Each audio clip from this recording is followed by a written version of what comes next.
my name is Natalie Kim, and we are both Junior Humanities Academy students. It is our pleasure to welcome you to the 3rd Annual Academies Symposium. We would like to extend a special welcome to esteemed FCHS alum and community member, Mr. Kevin Talent, Deputy Superintendent, Mr. Mitch Young, former Forsyth County Principal and FCHS alum, Ms. Kim Head, and STEM alum, Mr. Garrett Van Wenbecken.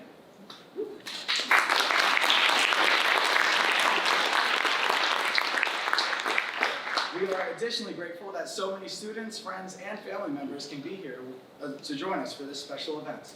Forsyth Central High School is exceptional for many reasons, but one in particular is its unique academy structure. As rising 9th graders, students may apply for either the STEM, Humanities, or Film Academies, helping students to feel immediately connected to their passions. Tonight you will hear from senior STEM, Humanities, and Film Academy students as they present talks which support this year's theme, Make the Moments Count. Each of these presentations will offer students the exquisite chance to showcase their rich knowledge and allow us the opportunity to celebrate with them the culmination of an FCHS Academy education. But before you are regaled with all of this wonder, we would like to proudly introduce a very important figure in our community, Mr. Kevin Talent. Kevin Talent is a native of Cumming and an FCHS alum. Mr. Talent is one of the founding partners of Miles Hansford and Talent. His primary practice areas include local government law, contract and business litigation, probate litigation, and real property law. Mr. Talent is a multiple-time recipient of the Georgia Super Lawyer Award, and in addition to practicing law, Mr. Talent enjoys devoting time to organizations and causes focused on the future of his community. He is past president of the Lanier Forsyth Rotary Club, past president of the Forsyth County Bar Association, past president of the Forsyth County Community Connection, past president of the Forsyth County Arts Alliance, and serves as a member on the following boards of directors: the Forsyth County Community Foundation, Leadership Forsyth, the Forsyth Central High School Alumni Association, Children's Healthcare of Atlanta Community Board, and the Citizens Bank of Forsyth County. On a more regional level, Kevin served for 2 years as Lieutenant Governor Casey Cagle's appointee to the Georgia Mountain Region Commission, a state agency fostering development, planning, and service provisions for a 12-county area in North Georgia. Finally, through a partnership of the Lanier Forsyth Rotary Club and members of the Forsyth County Bar, Kevin established Planning to Protect, a program to provide free estate planning services to Forsyth County's first responders. It is our extreme honor to introduce Mr. Kevin Talent.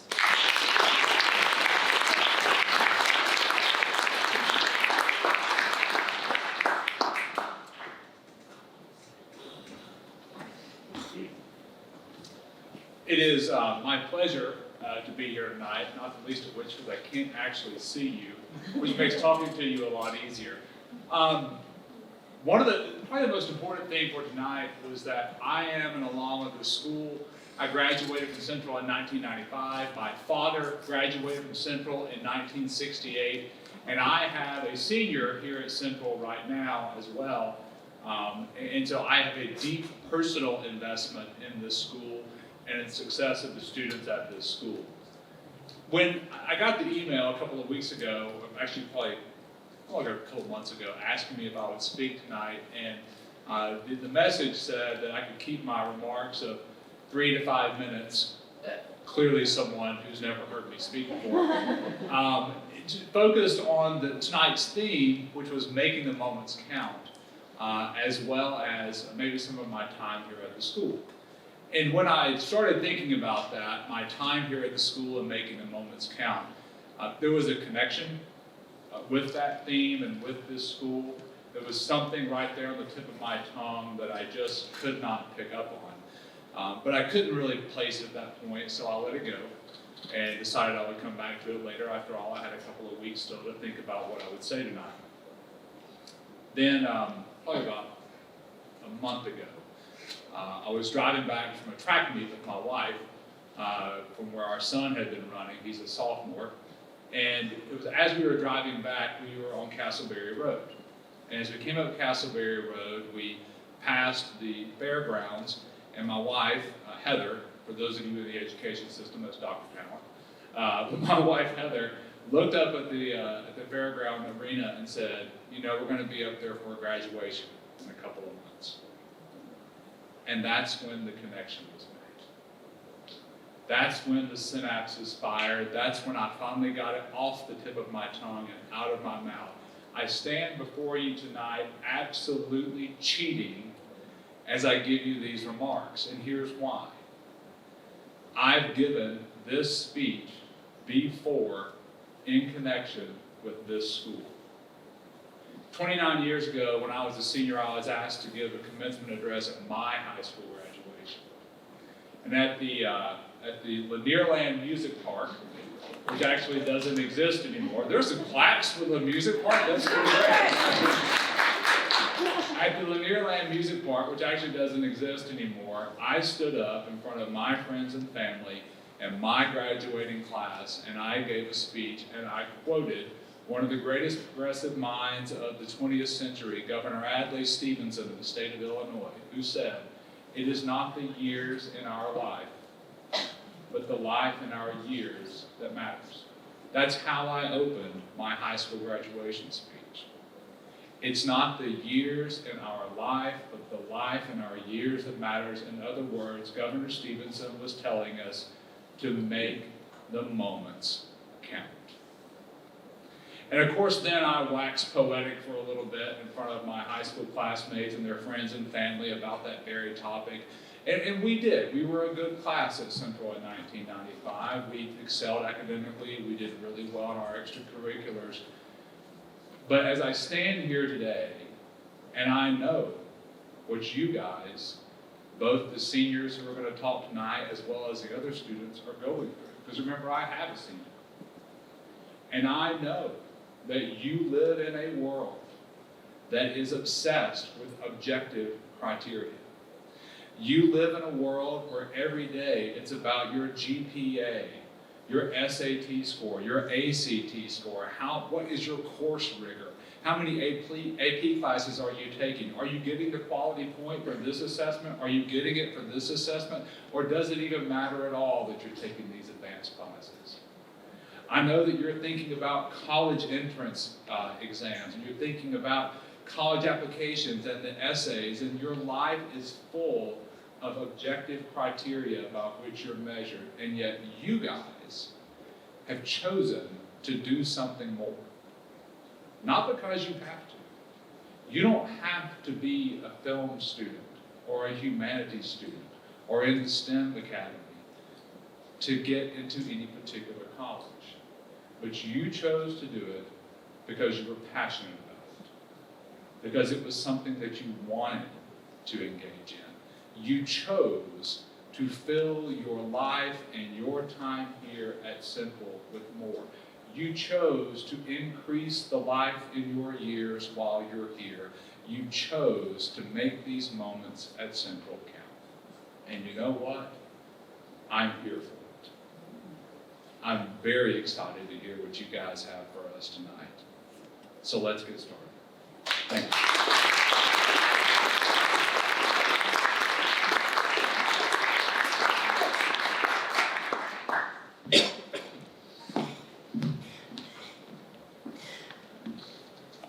Thank you, Mr. Talent, for your inspiring words. We appreciate you coming here tonight and opening this extraordinary event. Please, another round of applause for Mr. Talent.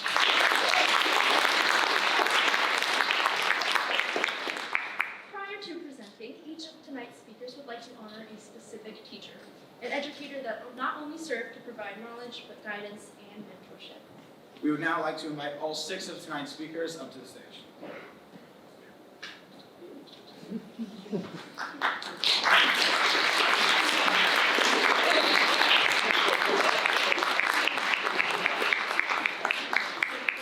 And teachers, when you hear your name called, please join your student on stage. Ian Shell Aponte would like to honor Mr. Jason Hanlon.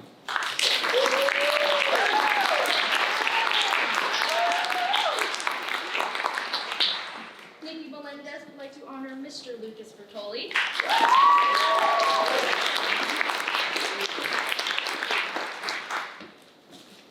Signe Reichrath would like to honor Mr. Bill Schuyler.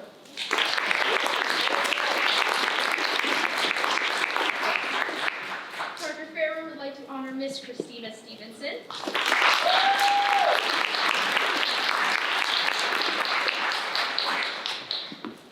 Addison Denny would like to honor Miss Chase Coggin.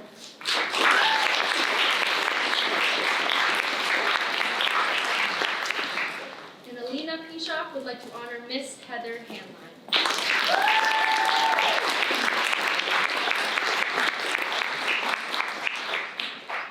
Please give these wonderful certificate teachers yet another round of applause.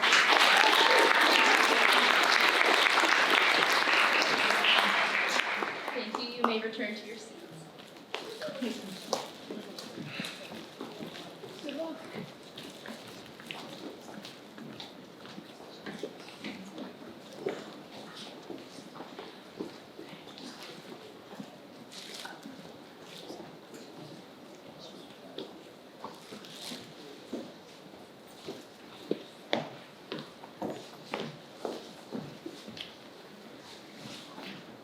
Good evening. I'm Alexa Whitlam. I'm a sophomore and member of the Central Film Academy.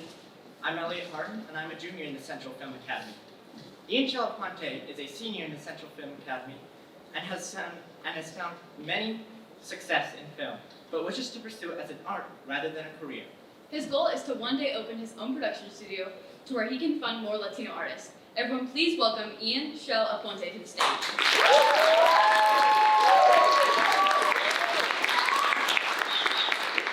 So a couple of years ago, my dad asked me to watch a movie with him. This him right there.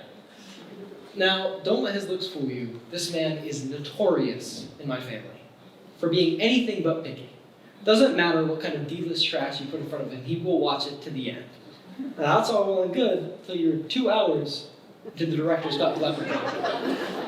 Trust me, not pleasant. Now, you could see why I'd be a bit apprehensive about joining him for this one. But after a couple minutes of, inténtalo, watch a movie with me, it'll be fun, I caved. The movie we saw that day was Scott Pilgrim versus the World. And it changed my worldview. Truly, it was unimaginable. The only thing going through my mind was this. It's so unbelievably stupid. The story was all over the place. Plot points came out of nowhere. There was a reference every 5 seconds. Trust me, I counted. Why would anyone watch this?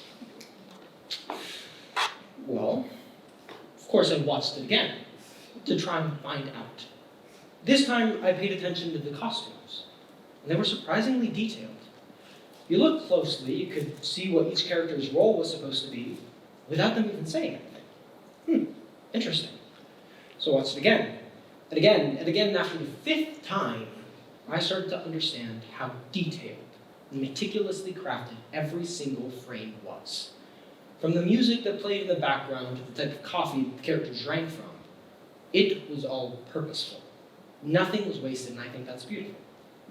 But this intentionality, this purposefulness, was not unique to Scott Pilgrim. It's a quality inherent in all movies, which led me to the very natural conclusion that you should live your life as if it were a movie. Now, when I say this, I don't mean to go run after your ex in an airport or start an underground fighting ring, no. I just want you to think of your life as having a set runtime.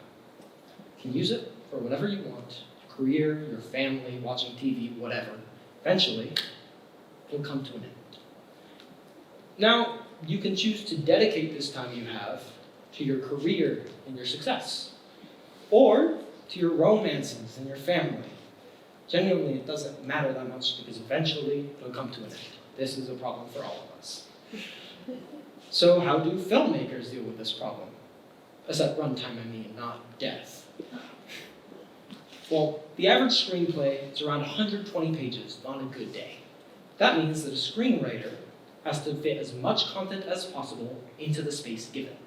They have to create a character, give him a call to action, have him refuse the call to action, have a whole hero's journey, and a good, coherent story in 120 pages. This is a Herculean task, and they achieve it by trimming the fat. They condense as much purpose and content into every line as possible so that you can have a watchable finished product. Now let's think about life. Every person gets roughly 700,000 hours. That's what we've got to work with. That's our equivalent of 120 pages. How do we use this time? Well, think, how many times have you opened a fridge, checked what's inside, just to have something to do? Checked it 7 times today, pretty sure it hasn't changed, but it's on you. How many times have you walked into a room, forgotten what you had to do, left, and then came back in to do it all over again? What we choose to do with our time is madness. So many moments are wasted every day, and none of them count because nothing was done with them. So, how do I do something with my moment, you might ask? Tell me, Ian, how do I make something a moment? Well, I say that to make a moment count, make it memorable, make it worth living, must have a sense of purpose imbued within it. Make every action, every second, every breath lead towards some sort of end goal. Live your life intentionally, as if it were a movie on a budget. Now, I could talk all day about living intentionally or as if your life were a movie, but if I don't back it up with anything, then it doesn't mean anything. It's just sophistry. So give me the chance to put my money where my mouth is, prove to you this is the potential to work. First off, living life like it's a movie actually means being goal-oriented. Every movie, whether good or bad, has some sort of plot, different events that move the plot forward. For example, in Jordan Peele's Nope, the initial goal of the characters is just to keep the family business running after their dad died. After meeting an alien and interacting with several different characters, that goal changes into them trying to capture the alien on film and spread it to the world. The distance from initial goal to final goal is a long and arduous one, but one that can be relatively simply applied to our own lives. By setting a mix of short and long-term goals, you can similarly move the plot forward in your own life. Just by actively having in mind what you're trying to do with your time, you can more easily understand what it is you're trying to achieve, the obstacles in your way, how to overcome said obstacles. And I'm not the only person saying this. In the study, The Neuroscience of Goals and Behavior Change, by a psychology professor at the University of Oregon, he explains how just having a goal in mind makes achieving it faster and creating habits more efficient. Cool? Now, there's more to being goal-oriented than just achieving your goals. It also brings you a sense of fulfillment. Think about the last time you did something, right? You completed a project that you've been working on for a week. Once you finished it, your brain got this little kick of dopamine. Told you, hey, you did something. Good on you. Congrats. Filled you with a bit of confidence and motivation to keep going, do something else with your life. This happens whenever you accomplish a goal, regardless of what it is. As long as you plan it beforehand and take the time to do something, you get that same kick. Whether it's finishing your homework the day you're supposed to, or watching a movie that you've been really looking forward to for the past few months. It doesn't matter as long as you planned it beforehand. And whenever you finish a goal, it again gives you that sense of confidence, that motivation to go to the next goal, then the next, and then the next, and so on in an upward spiral, as opposed to this. We don't want that. We want good motivation. Now, I believe in this so much that I implement it in my own life. Recently, I've discovered that I want more time in my day. I sleep too much and it's no use to me, and no doctor can convince me otherwise. Don't try. So I've decided to wake up at 6 a.m. every morning. For context, I wake up at 11 on weekdays. This has not been easy for me. So why would I put myself through this? What's the point, the purpose, the intention? Simple, really. Because I wanted to. It's as simple as that.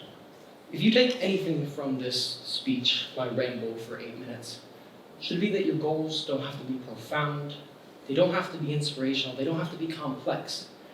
They just have to be something that you want and that benefits your own life. I like knowing that I have more time in a day, even if I don't do anything with it.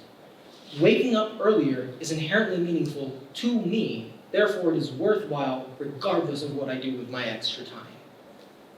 This is kind of the main point of this. Living your life like it's a movie is just about understanding what decisions you're making and why you're making those decisions.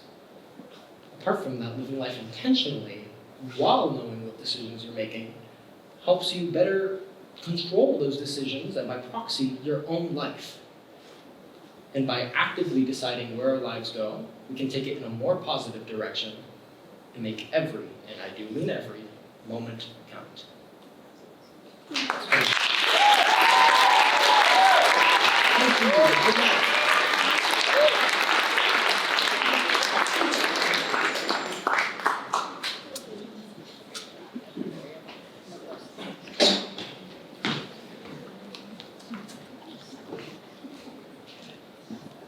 Hello everybody, my name is Kai Simovigo of the STEM Academy. And my name is Manav Mohanty, also of the STEM Academy. Next up, we would like to introduce Signy Reichrath. Signy is the senior of the biotechnology pathway of the STEM Academy. Active both inside and outside the classroom, Signy is the president of Girl Up Club, vice president of Beta Club, an NHS officer, host advisor, on student council, and on the varsity tennis team. It is our pleasure to welcome the incredible Signy Reichrath.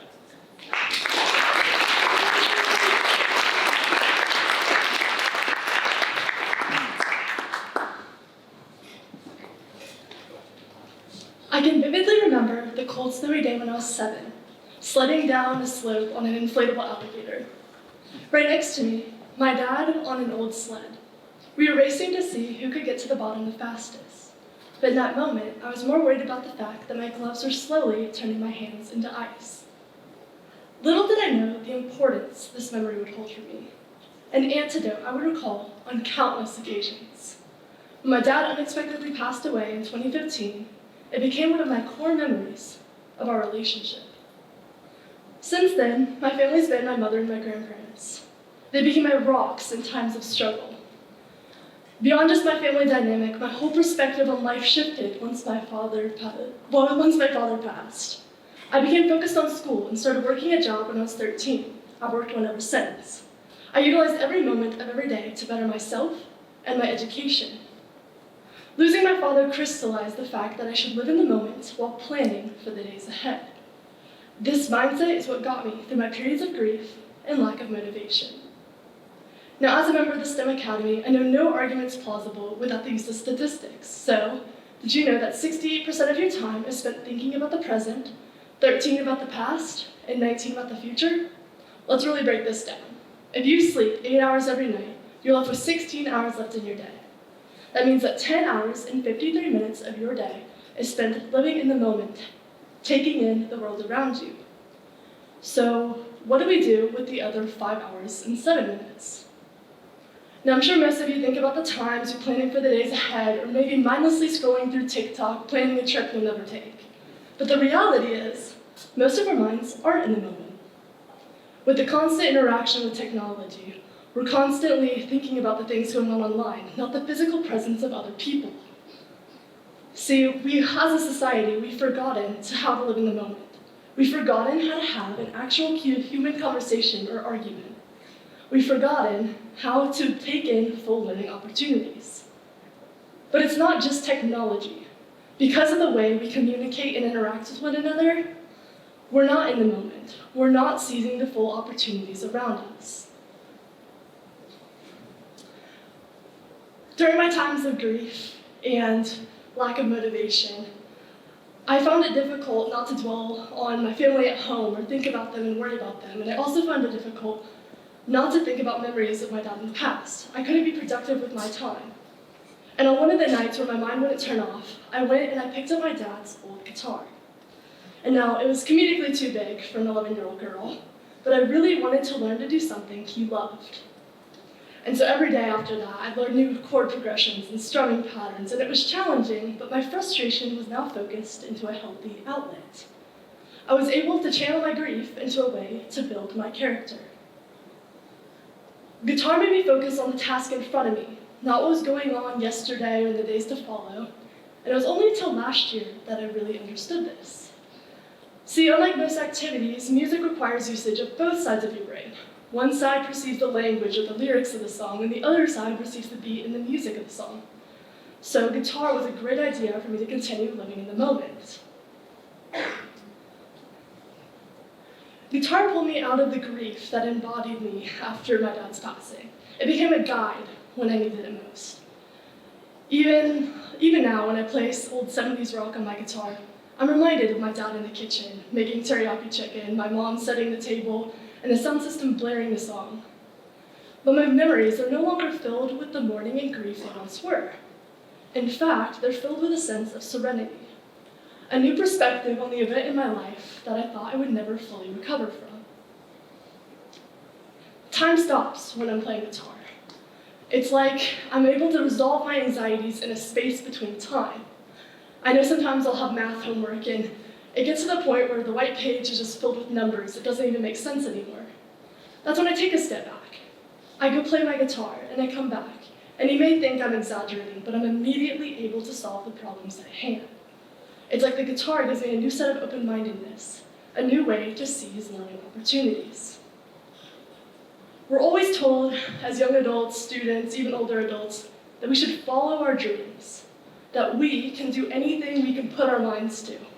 And I want everyone in the audience to know that's completely true. You can contribute to meaningful change in your community, in your country, and your world. And so I'm sure you're wondering, well, Signe, yes, of course I want to do that. How? And it's simple. You find your muse. And if you don't feel like having permanent hand calluses from countless nights of guitar practice, you'll receive no hate from me. But find something that inspires you to pursue a goal. Find something that takes your mind off everything else. Find something that takes your mind into a place of creativity, because that's how real change is made. So whether it be drawing or running or reading, find something that takes your mind into the present world and focuses around the world around you. Use your muse as a way to develop your own character, discover aspects of yourself you wouldn't have otherwise. Change is made by those who think of new ways to do the things they've done before. For Albert Einstein, he had many forms of creative muse. He played the violin, he went sailing, he did puzzles, but his most influential one was definitely sailing. And according to an article on Quartz, it was out on the water he observed the workings of the universe and came to the idea that space and time are curved, a finding that revolutionized science. As I pursue a future in a medical career in STEM, I really want to make a change for women's equality in healthcare. Women are more likely to have undiagnosed heart and gynecological conditions because the symptoms in women are not as clearly apparent as they are in males.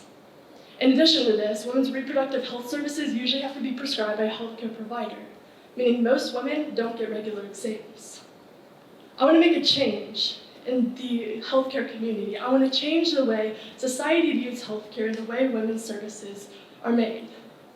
See, for Albert Einstein, without that time with nature, without that time he was able to fully think about the things going on in the world, he would have never made revolutionary physics discoveries.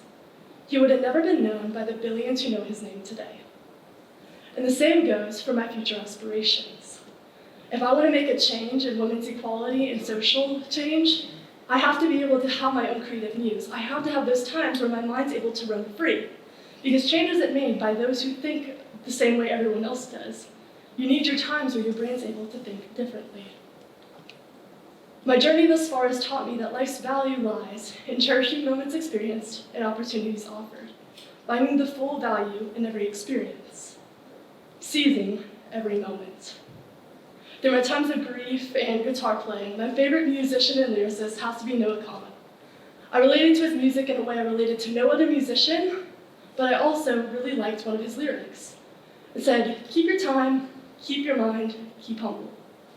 He tells his viewers to stay in the moment, stop thinking about yesterday and today, and continue being humbled through the learning processes of life.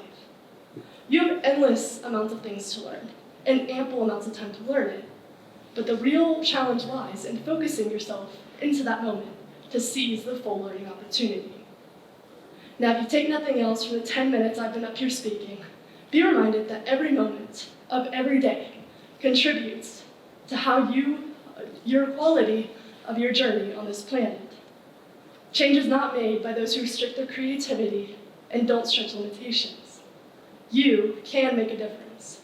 You just have to find your muse.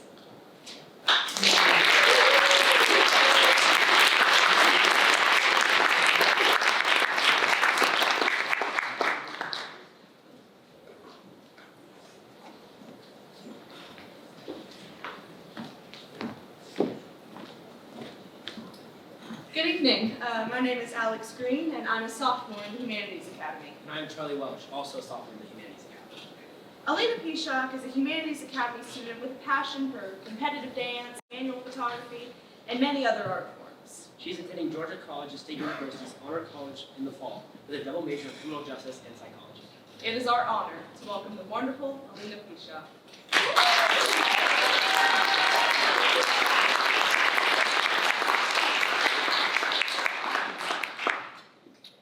Raise your hand in the audience today if you have just 3 things you'd like to do every single day with little to no responsibilities. It could be a hobby, anything like that. Okay, now keep your hand in the air if you would continue to do these things even if you had to skip out on those responsibilities. I'm certainly raising my hand, but why? I mean, why is that? Why are so many of us so willing to skip out on our responsibilities, which are responsibilities for a reason, by the way, just for a semblance of a break? Well, to answer these questions, we need to consider what time is, the past and present usages of time, and whether or not time can actually be wasted at all. Time is a human engineered idea, so it makes sense that there are a lot of human engineered theories on how it works. Some of these theories consider the extremes, such as fatalism, which suggests that everything is predetermined, or indeterminism, which suggests the exact opposite. Other theories suggest the shape and structure of time. Is it a straight line, or is it a tree, branching off into thousands of different time streams and possibilities, all affected by the smallest changes? Are these possibilities set in stone, or are they ever changing? Some of these questions we'll never know, but what we do know about time is that it has no beginning or end. It occurs in pretty widely accepted increments, and it cannot, as far as we know, be manipulated in any shape, way, or form. Psychologically, our perspectives of time also significantly influence the way that we view the world. Entire theories exist to talk about this, such as the Zimbardo time perspective inventory and subsequent time perspective therapies that exist to help us better understand how our perception creates our reality. The way that we view the world is intrinsic to knowing how to properly spend our time.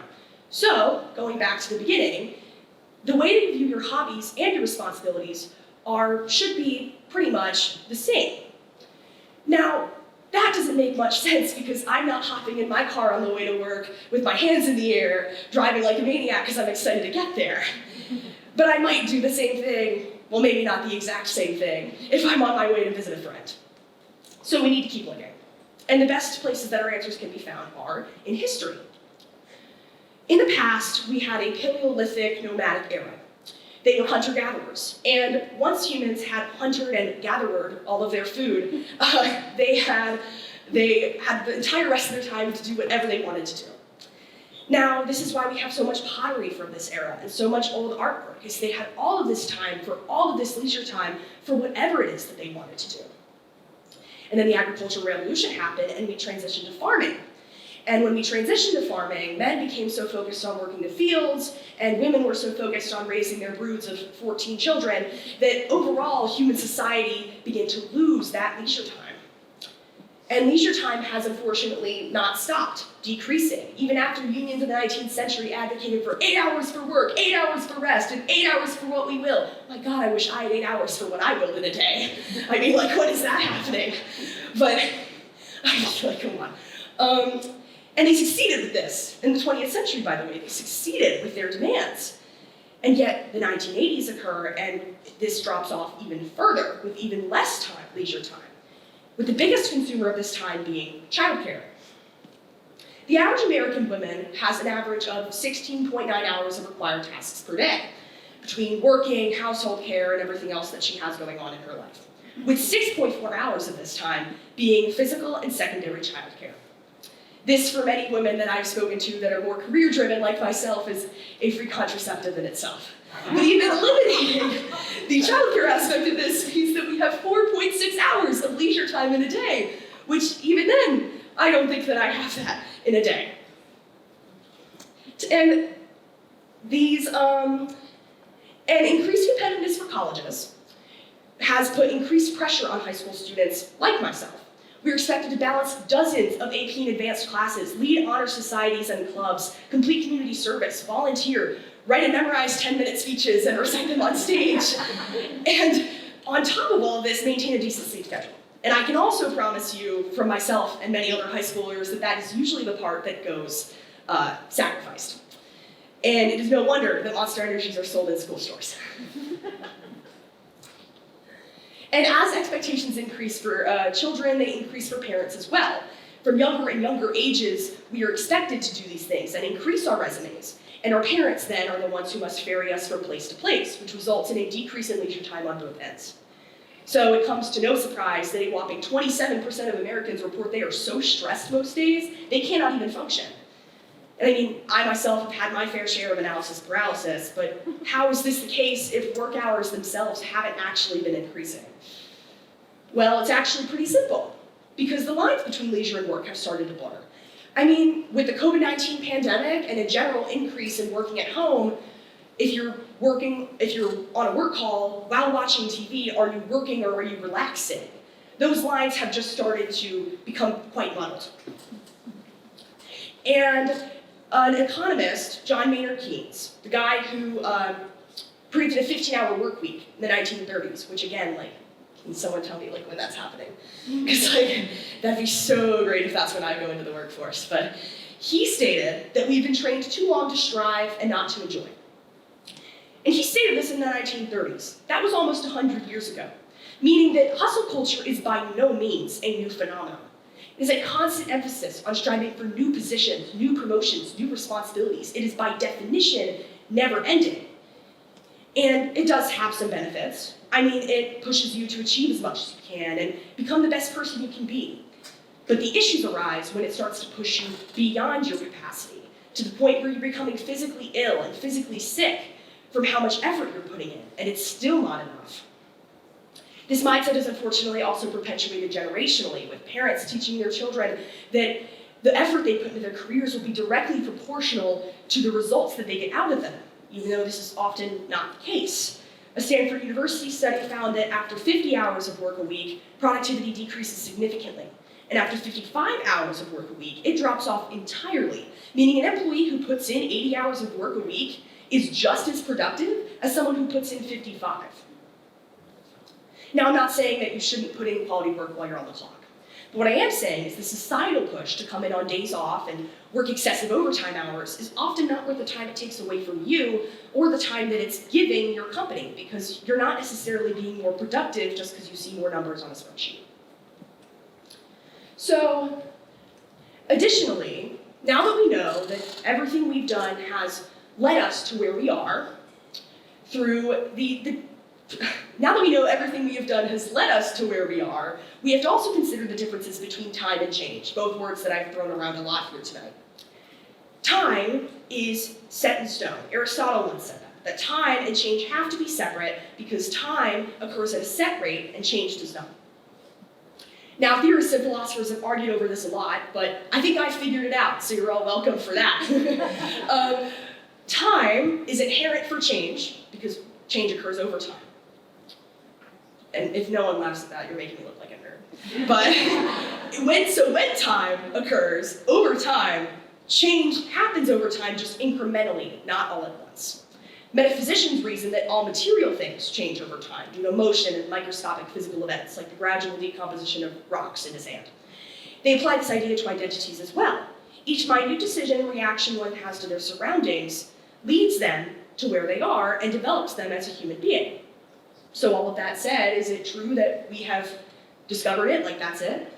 Like that's it, you can't waste time, I did it, I figured it out. No, absolutely not, because drawbacks still occur. War, crime, poverty, famine, all of these things have occurred over human history and they're still occurring now.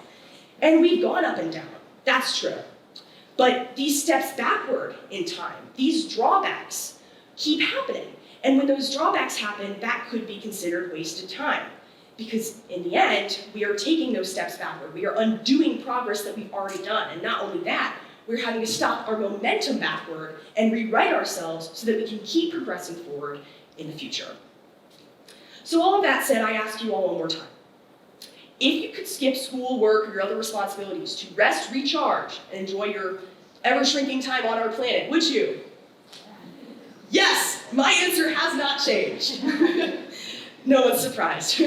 Stop considering necessary breaks and setbacks, because in the end they are necessary. There are reasons that study methods like the Pomodoro exist and that self-care regimens have dominated the media recently. And they give you a momentary break from all of the work that you're putting in to give yourself a better future. And in the end, those 20 minutes that you take to go eat a meal are going to be much better spent than 20 minutes drooling at your computer screen. So, if it allows you to recharge, and it isn't directly harming you or others around you, it's actually actively paving the way for a better you, a better tomorrow, and a better world. Thank you.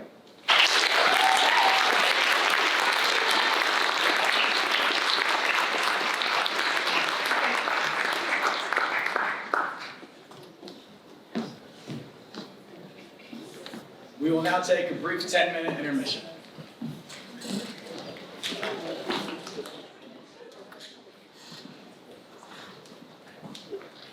Welcome back, everyone. We will now welcome our final three speakers.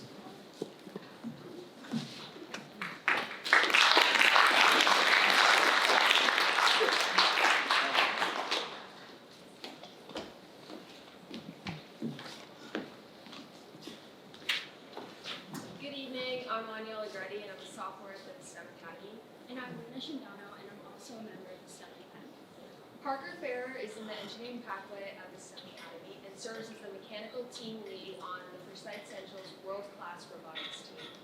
He has placed internationally in various robotics and other engineering competitive STEM events, as well as helped kids learn about and enjoy many various aspects of STEM. After high school, he plans to major in mechanical and electrical engineering in college. We are delighted to introduce Parker Farrer.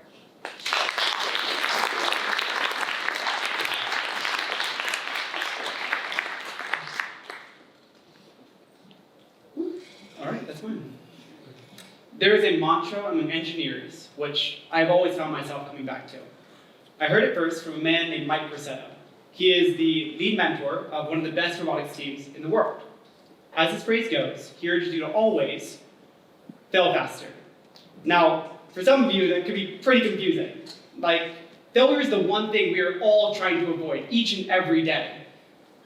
But along the way, we're taking sacrifices that hurt to lose. The time and the effort that we put in when we fail hurt.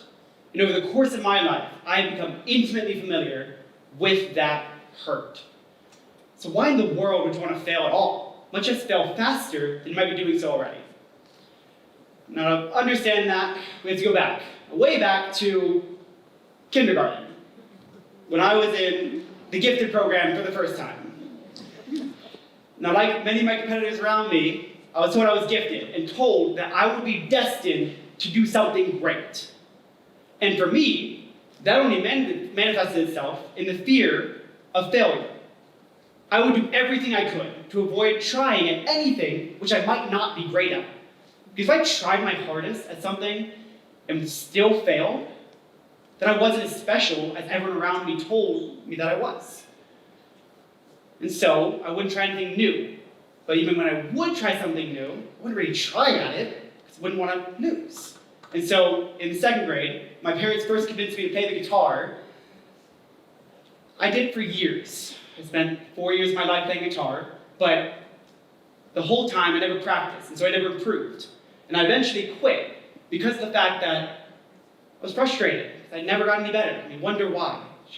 Goes to show. And I would do other things. I did karate, and I did hip-hop dance. Surprising, I know. Whoa. There you go. But these would follow the exact same pattern. I would go out there, and I would show up. putting in as minimal effort as I could, with the thought that I would put on an excellent performance, only to be disappointed when I found that I wasn't some child prodigy, and then I would quit. Looking back on it, I realized all the moments that I missed out on, simply because I refused to try something that I wasn't great at. I was scared. And so, in 4th grade, I did robotics for the first time, because I thought, hey, I'm pretty good at math, and I'm going to do great at this without having to put any effort in at all. And so, during our first ever competition, we got 17 out of the 17 teams there. Not that good, that's dead last. And what's worse is that the following tournament that came right after this only had 16 slots. So we were the only team who weren't able to move forward in the competition. When that happened, I burst into tears and cried in front of all of my friends.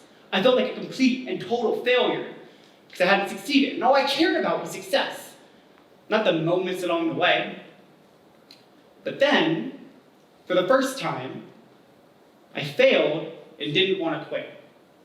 That failure forced me to confront the fact that maybe, just maybe, I wasn't as perfect as I thought I was. And so I pushed all that sadness, all that anger, all that fear into trying again, even if I might fail. So my team and I spent every single afternoon over the next month trying at something that we weren't good at. And it was awesome. We had the silliest ideas. Most of them failed. Most of them were horrible. Some of them worked. We worked with each other. We tried designs. We talked for hours and hours. And I loved it. And so when our first competition after that came around, we didn't win, but we also didn't face dead last. We got close. And we celebrated that little victory because we knew that the moments we spent along the way mattered a whole lot more than what we faced at that competition. I like to think I was a pretty wise 9-year-old. However, I won't pretend that one event as a 4th grader changed me into some fearless being. Truthfully, it gave me just a taste of the good that fear could bring, the good that failure could bring. But old habits die hard. Still, in 7th and 8th grade, I did theater. And boy, was I bad at that. This is me as a chef, and I put on such a horrible Italian accent that the thoughts of those memories still keep me up at night.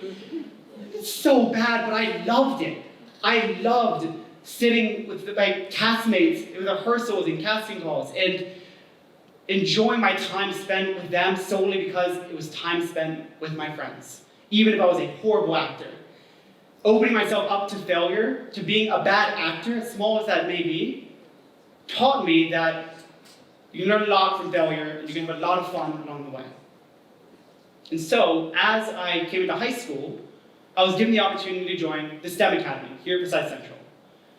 And now this would be a huge risk, because the STEM Academy means I'm taking harder classes in subjects I know I'm bad at for the purpose of bettering myself, and I would be abandoning all of my friends that I had from my original school.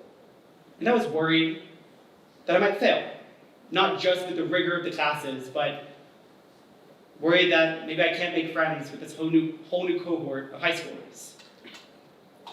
But after all of my experiences, after all I'd learned, I knew that the moments along the way, throughout that struggle, would be the insightful and meaningful moments that I know that I wanted the whole time.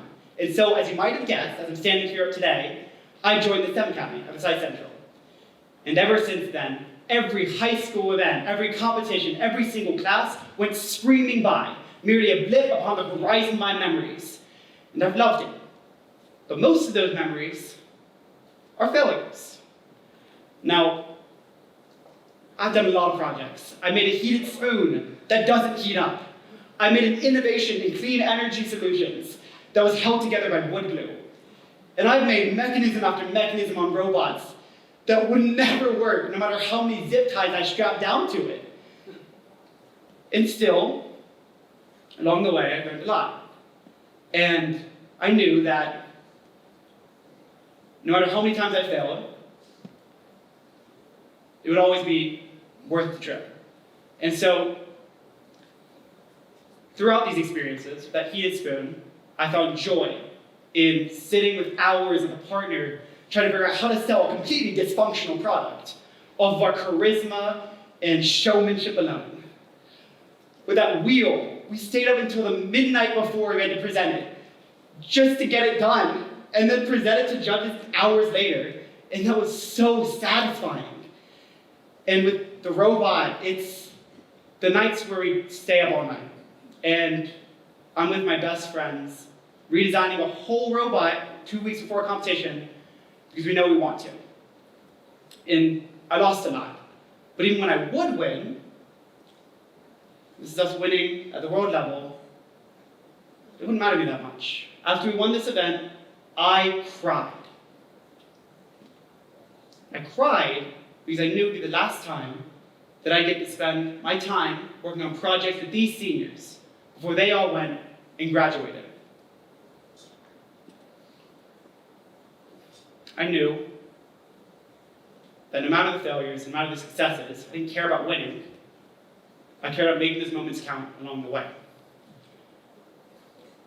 And so, I ask you all, why fail faster? At the end of the day, we are all going to fail.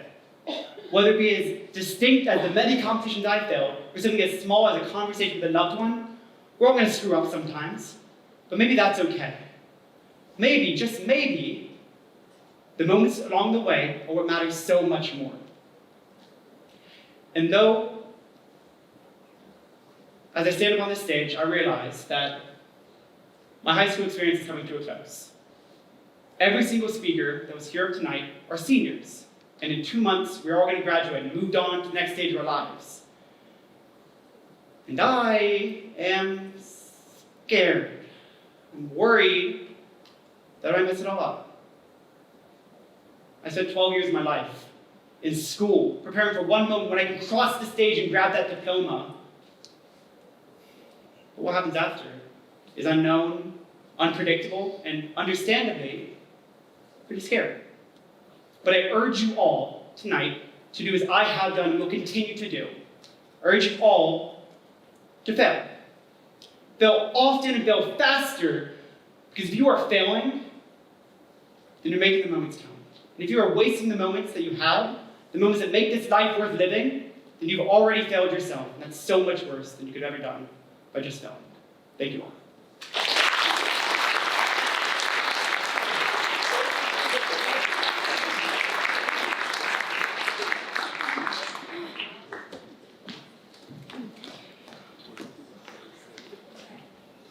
Good evening. My name is Samantha Smith, and I am a sophomore with the Central Film Academy. My name is Alex Hanline, and I'm a junior with Forsyth Central Film Academy.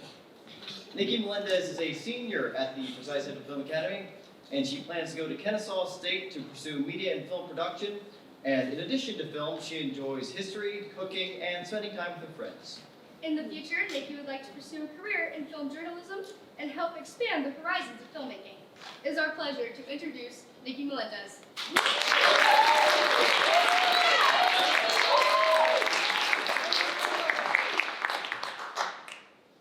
Make the moments count. What does that mean? Well, my lovely audience, I do not know. I'm being honest. When I first got this prompt, I was absolutely stumped on what to do. So I turned to the one place I knew would. Movies. You see, in my junior year, I did a film called Haunted or Not, where I was one of 3 editors. I thought, I got this. All I'm doing is putting clips together. Well, cut to 3 panic attacks later, I realized that, yeah, editing is not an easy job. It was in this realization, though, I had a question. How did people edit before computers? So I looked it up, and I found that some of the first ever editors were women. I was blown away by this fact. I mean, film before computers had to be cut and sewed, and women were one of the few groups of people that knew how to do that. Every industry I've researched had been dominated by men, and here's an industry I wanted to go into with women in its history. And then I had an epiphany. We forget that film is an art form constantly, and there's so much evidence why. It is so accessible. I don't know about you guys, but I'd rather sit on my couch and watch a movie than go to an art gallery in Atlanta. But no disrespect to the High Museum. But as Stanley Kubrick once said, the idea that a movie should only be seen once is an extension of our traditional concept as film as an entertainment rather than an art form. It isn't crazy to assume why we think film as an industry rather than an art form. It is a big place. Film industry made over $9 billion at the US box office alone in 2023. It's a big deal. But art has always been a place for people to make the moments count and impact the future. So, how can film as an art form be a place that people can change the future? But before we talk about the future, I have to give a bit of a history lesson. Film has a long and complicated and not always pretty history. When film had first started out, it was with big clunky cameras with simple moving pictures. Now, in 1927, The Jazz Singer would come out, the first feature-length film with audible dialogue. And as much as I would like to say that film stayed with fun, jazzy pictures and simple moving images, it didn't. Film became a tool used for propaganda. This film, The Jazz Singer, is one example. It is what we like to call a minstrel film. Before The Jazz Singer, another film had come out. It's what historians consider one of the first big movies. It was a movie called The Birth of a Nation in 1915. This movie played in theaters across America, and it was a big deal. It is a snapshot of what America had looked like in 1915, a movie that is filled with racism and segregation and minstrelsy and war. But like I had said, this movie had played in multiple theaters, and we had seen what film had been from the start. In theaters that this movie played, people came out and protested it. And this is amazing. This shows people were making change at the beginning. People were making change before A Birth of a Nation. Sam Lucas would become the first black man to star in a film in 1903. William Foster, one of the first black producers, started producing films for the Black American as early as 1910, 5 whole years before A Birth of a Nation had even hit theaters. Now, film also became an access point for many women. Film historians speculate that over 50% of the silent film era movies were written by women. This is what film was. It was an opportunity for so many other people to make their moments count and effectively change the future that I'm living in right now. Now, let's right back to one point I did make. Cinema is an art form. With the civil rights movements, people started to advocate for better pay and more diverse roles. With this came diversity in its crews and diversity in its stories. Now, I know when I stepped out on stage, people had a preconceived notion of me. And that's all right. I do tend to like the darker and gloomier things of life. But when I do think about a movie that directly impacted me so much, one comes to mind. The Iron Giant came out in 1999, and it flopped really bad. It went to theaters and it went right out. The movie flopped because Warner Brothers was apprehensive to market the film after the movie Quest for Camelot had done not so great. So with little marketing and little time in the theaters, how did a movie like this become regarded as one of the best animated films of all time? Word of mouth.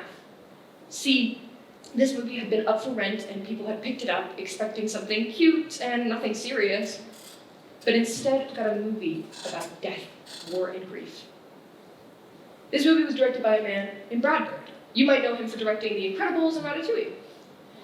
But Brad Bird was inspired by a story, The Iron Man by Ted Hughes. Ted Hughes had taken a moment and made it count. He wrote this book for his children to help deal with the grief of their mother, and indirectly help change the future. Brad Bird had read this story and with his own personal life experiences had picked it up to be adapted. But Brad Bird made one major change. In the original story, the Iron Man is simply just that, a big tin robot. But in the Iron Giant, it is a massive difference, as the Iron Giant is a military weapon used for destruction, a gun with a heart. So why did Brad Bird make this change?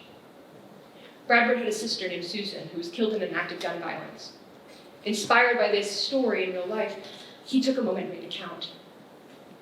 He made this movie to help children understand concepts that are massive. Death, grief, gun violence, weaponry. And he did it. And did he succeed? Well, spoiler alert, I'm here talking to you about this film right now. This film is massive to me. When I was a kid, I lost a family friend in a car accident. Too young to understand what had happened and what this meant, it was films like The Iron Giant that helped me understand.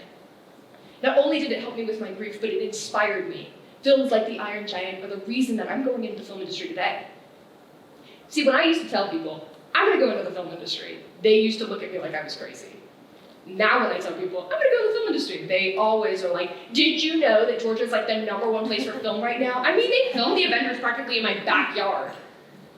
It's not crazy that Georgia is big in film.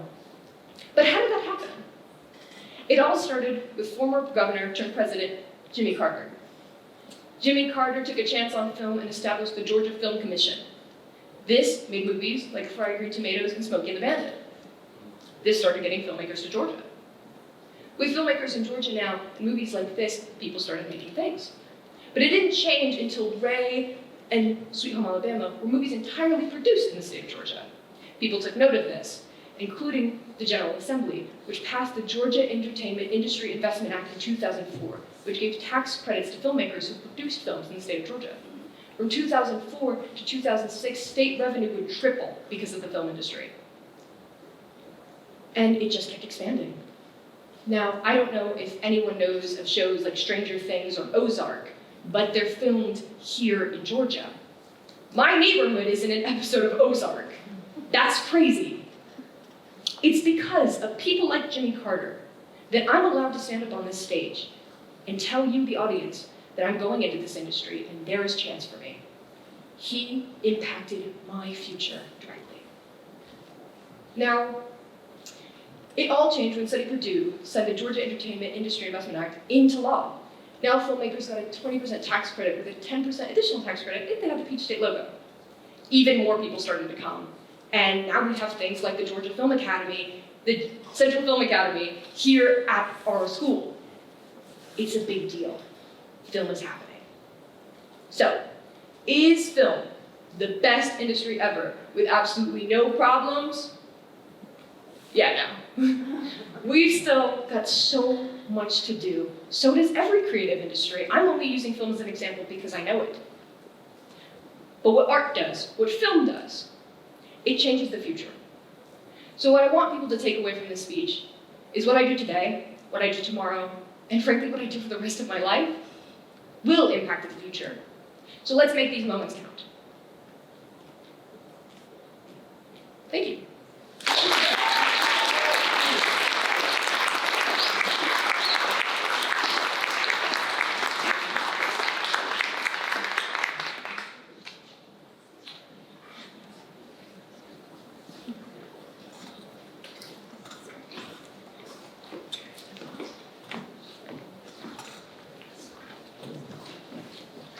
Hello, my name is Ava Muter, and I'm a junior in the Humanities Academy. And my name is Anderson McKnight, and I am also a junior in the Humanities Academy. Addison Denny is a member of the Humanities Academy and a dedicated mellophone section leader in the Flash of Crimson Marching Band. She will be attending the University of Georgia in the fall while pursuing a major in political science and pursuing a career in politics.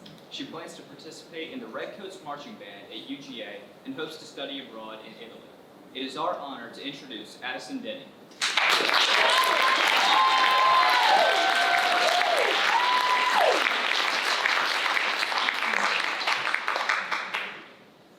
A man stands at the bow of a steamship in the late 1800s, looking forward. He is just one of countless passengers on board, ending a long journey. He nods to the gloriously tall woman of bronze, who's holding a torch that will forever be lit as she welcomes them to the New World's golden door, Ellis Island. People around them cheered, some weeping with joy, as they knew this symbol and this island to be the ones that offered them a chance at freedom. More than 12 million immigrants passed through the golden doors at Ellis Island. Each individual out of those millions made their own personal impact on the development of America. Despite the troublesome process of making it to America, passing all inspections, being processed, they made their own moments out of their hardships. Now, I'm sure you've heard the word moment being thrown around a lot tonight, so let me elaborate on what I mean when I use that word for you now, for the sake of my public speaking ability and your brains. When I use the word moment, I'm talking about the choices that everybody has in life. Each decision presented to you is a choice between doing or not doing. And each choice that you make leads to a moment. Now, no matter which choice you make, that moment will count, one way or another. So, back to Ellis Island. This man steps off the boat and he has automatically expanded the moments that he had from what he had in his original home country. Now, that may sound like an unfeasible task, expanding the moments you have, but the truth is that before arriving in America, his moments were limited by religious persecution and poverty. The very values that we have built into our country's foundational principles were unattainable in his home country at the time. Still, he stands in a position that he built for himself, faced with countless opportunities to take advantage of. He made his moment count by immigrating to America. And soon, this wave of opportunistic ideology would crash over the country, spurring generations to come, and spreading those moments to future Americans who could then make their moments count. So, let's follow this man to see how him making his moments count would eventually lead to us having more moments to make count. So, he's in America now, but the only work widely available to immigrants at the time was in sweatshops with very little pay. And the condition in these sweatshops is about what you'd imagine absolutely horrible, as there had been little to no standards for workers' rights established at the time. This changed, though, when the 1911 Triangle Shirtwaist Fire Factory broke out, killing over 140 workers. Now, the man that we've been following didn't work there at the time, as it was primarily young immigrant women who were employed there. But their deaths outraged countless people and called for immediate action. Protests broke out, and unions were created. Real change was made to establish workers' rights. And these rights still stand today, giving us safe work environments upon which to make our moments count. So, this man took the adversity that he was facing, adversity that restricted the choices he had in his life, and he turned it into more opportunities. Then, taking those opportunities to find work, he was able to advocate for workers' rights and facilitate the use of unions. Such rights and unions, as created by immigrants like him, still stand for people like us today. He made his moments count, which now in turn gives us an opportunity to make our moments count. We often take stories like these for granted. Countless social and political movements get thrown under the rug of our country's history, despite the countless and continuous good that they bring us. Such a story is one of entrepreneurship. So, this man started a family. He realized that he'd saved up enough money to be able to start his own business. Now, starting a business in America is one of those things that almost anybody can do, but few people actually commit to. Like workers' rights, it mainly just needs to be more appreciated for all of the good that it can bring. Business owners benefit from the revenue generated, people in the communities have more occupational opportunities, and consumers have more goods and services to invest in. It's a win-win situation that countless immigrants took part in. Even some of the most popular companies today were founded by immigrants. Levi Strauss, the popular denim company with the stylish jeans, was founded by German immigrant Levi Strauss. And the main thing to take from this is that looking at those with fewer opportunities and who started with fewer opportunities than us can help us come to appreciate our privileges and our ability to make our moments count. So, I mentioned that the man had a family and now a business to support that family, so we get to follow them as they move through time and watch as they grow. So generations are inspired by their old relative who started his own business, immigrated to America, and created unions to help advocate for workers' rights. One in particular will say she was his great-granddaughter, happened to be having a night out in 1969 at the Stonewall Inn, a popular gay club in New York City. That night, police raided the Stonewall Inn, outraging countless bar customers and neighbors. And now, these raids were not uncommon at the time, as the very gathering of any LGBTQ community was deemed disorderly, and any businesses suspected of serving them were to be automatically shut down. Now, this culminated in 6 days of violence and protests. And this was not the start of the gay rights movement, but it was a catalyst that inspired countless organizations to be created, and those organizations still stand today in support of the gay rights movement. The Stonewall riots are just a smaller part of a tiny piece of American history that still directly impacts us today. The efforts of activists such as Marsha P. Johnson tend to just be swept under the rug, despite the lasting impact that her efforts and her advocacy continue to bring to the gay rights movement. Even past the gay rights movement, the work of activists such as Marsha P. Johnson and the gay rights movement as a whole reinforced a standard of equality that had been set by the civil rights movement that continues to advocate for equality that will bring moments to everybody.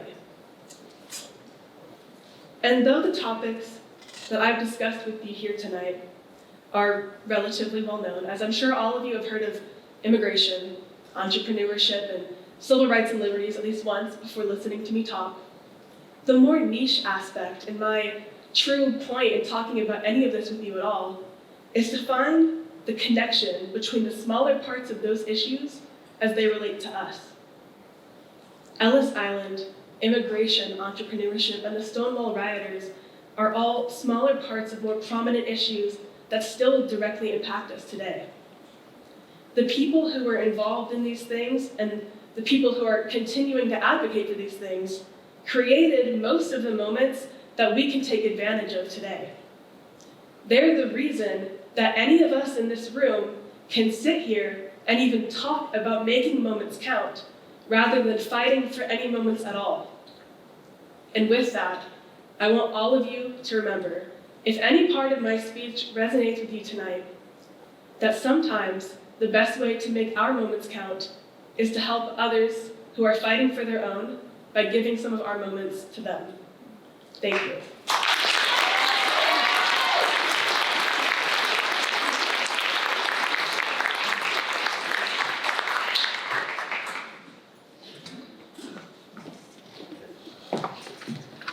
We will now give the judges roughly 10 minutes to tabulate their scores.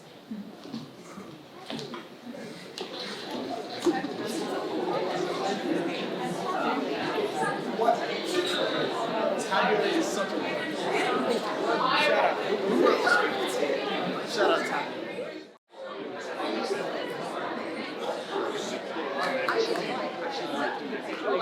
Good evening, ladies and gentlemen. Once again, thank you for attending this extraordinary event. Every year, my name is Miss Antonia Alberga Parisi, by the way. I'm the Humanities Academy Director. I'm also an assistant administrator here at Forsyth High School.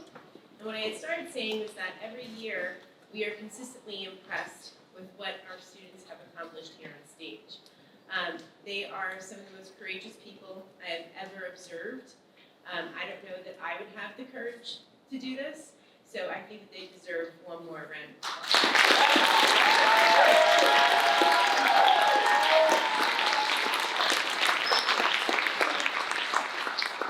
I am joined up here tonight with the STEM Academy Director, Ms. Marla Hatfield.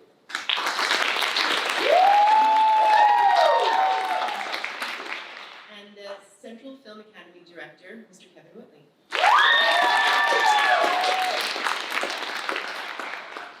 We know that the judges really struggled with this decision because, as I said earlier, each of the speakers was wonderful.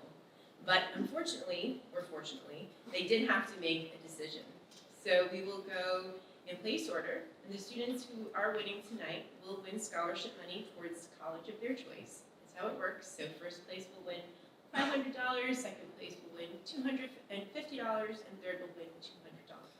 Okay, so it's a very nice little scholarship. And we will begin with third place.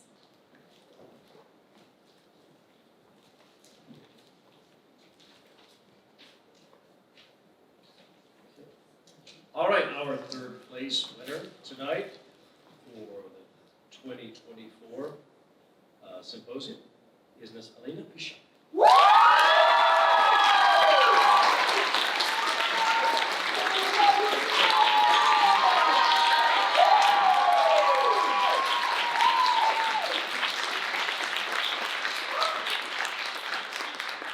Our second place winner tonight is Nikki Melendez.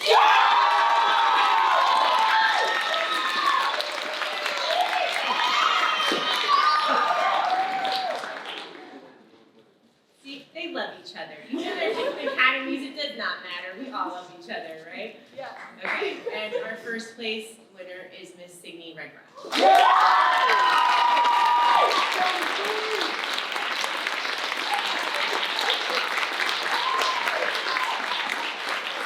Congratulations to these wonderful speakers, and congratulations to everyone.